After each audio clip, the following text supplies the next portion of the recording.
Ikaze kuri Kwizera Ildefonse Official. Nifuje kukuganiriza ku magambo abiri, translation and interpreting. Ni amagambo abiri abantu bakunze kwitiranya cyangwa se terme ebyiri, ariko zisa naho zitandukanye, zifite akantu gato zitandukaniyeho. Niba ukunda kwitabira nk'inama zitandukanye, amateraniro atandukanye, ukunze gusanga hari ubwo umuntu avuga ngo kanaka aradukorera translation, kandi ashatse kuvuga ko aza gusemura. Translation rero ikorwa mu nyandiko, ariko interpreting igakorwa mu mvugo, orally. Niyo mpamvu dufite uburyo butandukanye bwa interpreting. Hariho nka simultaneous, iriya mubona ikoreshwa mu nama zitandukanye, nk'inama mpuzamahanga, international conferences. Iriya ni simultaneous interpreting. Hakabaho consecutive interpreting. Hakabaho na whispering interpreting. Tugarutse kuri simultaneous ni yindi ikorwa where the interpreter is lagging behind the main speaker, aho umusemuzi aba agendana n'uvuga cyangwa se uyoboye inama. Naho consecutive interpreting, tuvuge nk'abantu babiri, hari main speaker, hari uvuga abwira abamuteze amatwi, noneho umusemuzi akaza gufata inyandiko mu magambo make, taking notes, akaza kubisubiramo mu ncamake ibyo yavuze, ibyo main speaker yavuze. Iyo yitwa consecutive interpreting. Simultaneous wenda yo tuyigarutseho gatoya, iyi isaba ubwenge cyane, isaba concentration, isaba kwitonda, kuko akenshi aba ari ukugira ngo utange ubutumwa buri original, ubutumwa nyabwo ku baguteze amatwi, niba se ari n'abakiriya bawe uri gufasha, ubahe ubutumwa nyabwo. Gusa no muri consecutive niko bimeze. Aha naho baba bakeneye ko abateze amatwi ubanyurira muri make ibyo main speaker yavuze.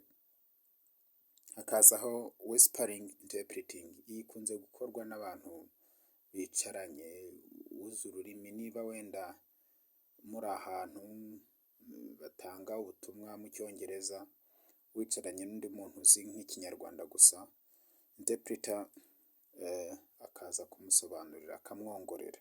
Iyo niyo yitwa interpreting, yitwa whispering interpreting. Kuri simultaneous niyo bakunze gukoresha. Hari ibikoresho bikoreshwa nka headphones, hagakoreshwa sound proof booths. Abantu mujya nko mu mahoteli muzakunda kubona booths.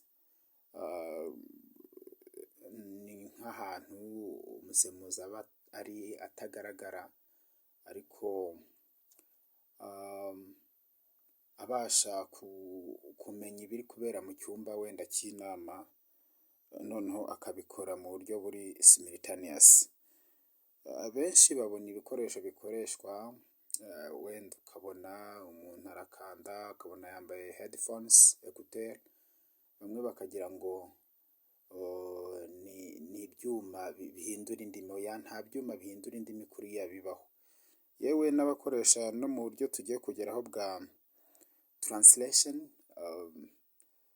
Ntabwo tuvuge nka Google Translator, ntabwo twayizera ijana ku ijana, kuko ntabwo yo itekereza ngo igere ku bwenge umuntu akoresha atekereza bwo kuba yasesengura ururimi.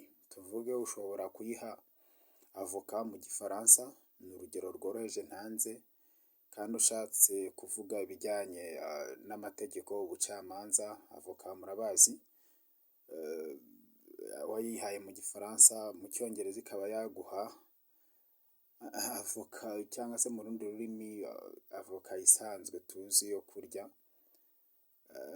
kandi wenda washakaga terme ijyanye n'ubucamanza, yo ikakwihera avoka isanzwe yo kurya mu rundi rurimi. Ni ukujya rero dushishoza igihe dukorana translation dukoresheje Google, kuko habaho icyo bita machine assisted translation MAT, hakaba na translation tools, software abasha gufasha abantu kugira ngo bigende neza. Reka duhite tujya rero kuri translation.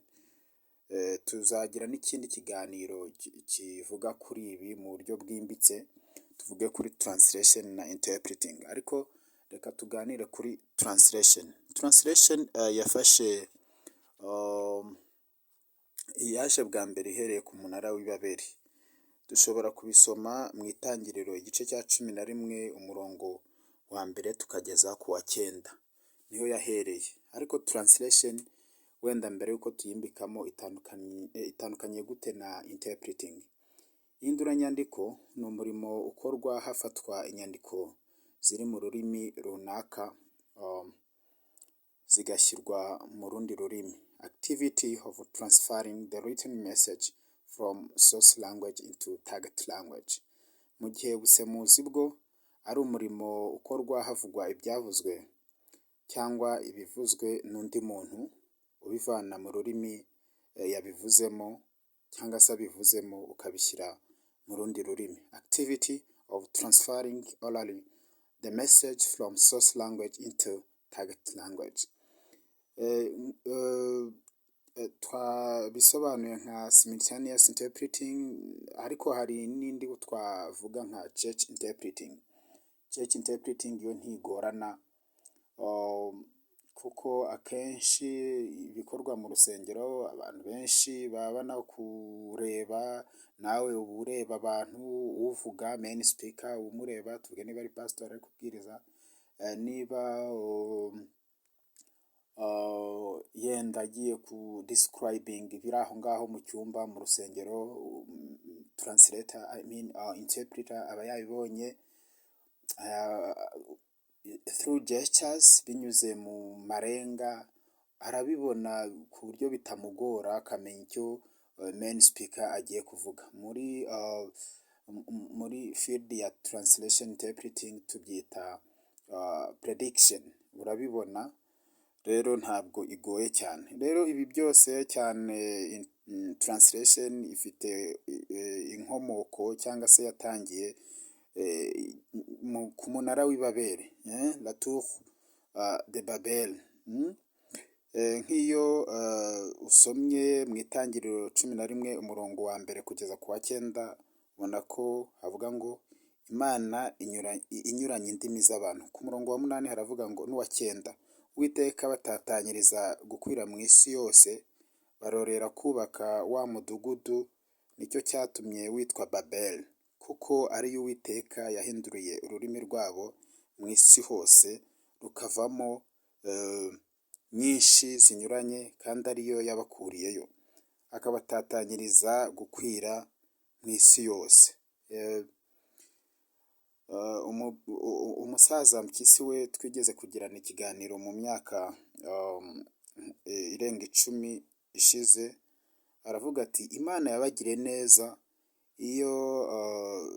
Imana yabagiriye neza inyuranya indimi zabo, iyo bajya kubona Imana bari kwicwa n'ubwiza bwayo. Ubwo rero yavugaga kuri bariya bubakaga umunara w'ibaberi, dusoma mu itangiriro igice cya 11 umurongo wa mbere kugeza ku wa 9, ariho tubona ko hari root cyangwa se ariho translation yatangiriye. Wabyumvise rero ko icy'ingenzi twagira ngo tukubwire, nubwo tuzagutegurira ikindi kiganiro kirambuye, translation na interpreting biratandukanye. Nubwo ari amagambo yegeranye ajya gusa, ariko hari aho bitandukaniye.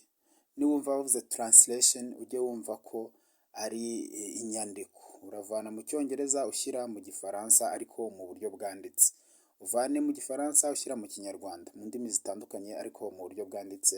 Igihe interpreting bikorwa orally, aba ari mu magambo, ndimo ndasemura, uravana mu cyongereza ushyira mu rundi rurimi nko mu kinyarwanda. Urugero, mesdames et messieurs, ladies and gentlemen, urumva ko iyo ni interpreting, ariko biramutse byanditse yaba ari translation. Nsoza ndagira ngo nkubwire ko hari interuro mu gifaransa ivuga ngo autant de tête autant de traduction. Ni ukuvuga ngo niba nzanye document ngo uyikorere translation, twese turaba translators babiri, batanu cyangwa se benshi, tuzatanga text zisa n'izitandukanye ariko zifite ubusobanuro bumwe, meaning. Tuvuge umuntu ashobora gukoresha verb to start, undi agakoresha to commence, undi agakoresha to begin, ni urugero. Ikindi twavuga ni umuco, ururimi n'umuco biragendana. Language and culture go hand